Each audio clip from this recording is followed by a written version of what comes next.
Hello, my name is Jakky Bankong-Obi. I'm a poet and an editor, and these are the poems I love.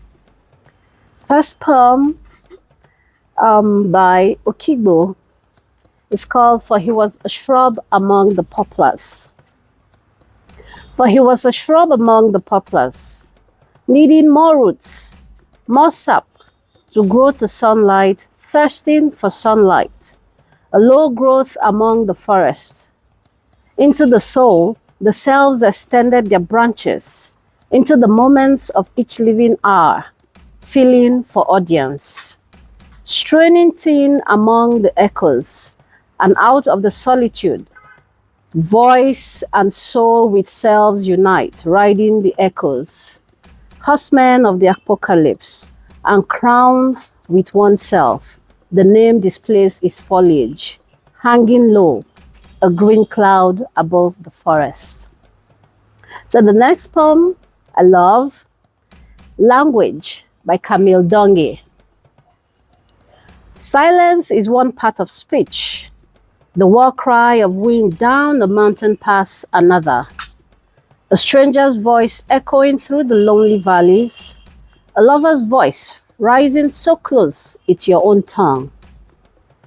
The way the high hawk's key unlocks the throat of the sky, and the coyote's yip knocks it shut. The way the aspen's bells conform to the breeze, while the rapid's drums define resistance. Sage speaks with one voice, Pinion with another. Rock, wind her hand, water her brush, spells and then scatters her demands. Some notes tear and pebble our parts. Some notes gather, the bank we map our lives around. And the next poem I want to read by Imossan, To the Women Who Planted Flowers in My Body. How do I tell the difference between light and flight? Because what is unheavy, unheld by the weight of blood, will always make it to the sky. The cricket knows to slice the evening with his chirping.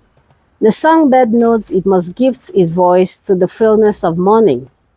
Just like I know I must gift all my tenderness to the women who planted flowers in my body.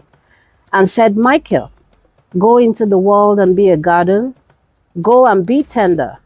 Go. Hold butterflies in your bones. Pollinate the world with your poetry.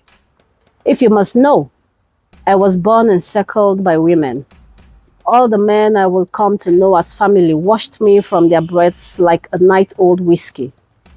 Always, a woman keeps singing in my veins. Every drop of her voice calls me into flight. Says to be a feather, to be the boy running towards the soft of morning. I confess, there is something more familiar than blood. I confess, language ends where maternal love begins. I have known women who hawked the afternoon in a tree just to sweeten me into honey. I have known women who spat sunset into my bones until I became the evening sky, pink and free. Mother, I have dug myself from the palm of the hand who tried to take me from you. I was only 9 and naive. And to my Auntie Lizzie, the soft pebbles you planted in my eyes are still there. I have not forgotten how you held me against the stream and said, water's duty is to flow, is to quench. May you not forget where you come from. Auntie, I am back and still flowing, soft as a spring, soft as the smell of petrichor, soft as poetry, the flight passing through me like doves through clouds. Look, I have wings. And the last one I want to read, 12 Questions by Bhanu Kapil. Who are you and who do you love? Where do you come from? How did you arrive? How will you begin? How will you live now? What is the shape of your body? Who was responsible for the suffering of your mother? What do you remember about the earth? What are the consequences of silence? Tell me what you know about dismemberment. Describe a morning you woke without fear. How will you, have you prepared for death?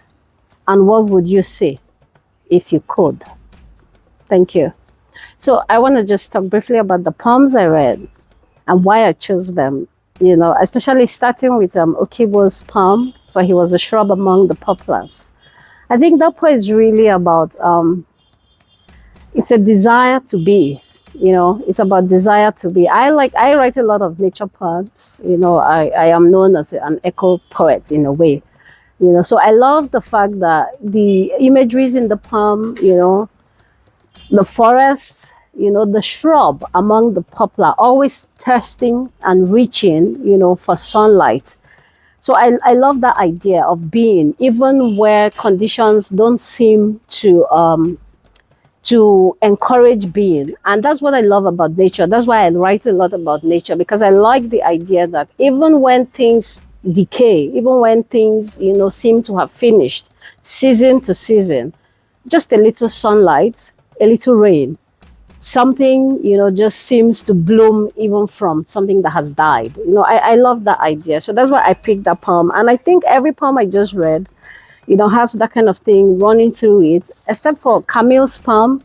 Camille's poem, I really love it. In fact, I have a paper that I wrote all around that poem. And the reason is simply that, you know, she makes language into something that everything can do, everything does. She integrates but humans, she integrates animals, she integrates, you know, natural landscape, you know.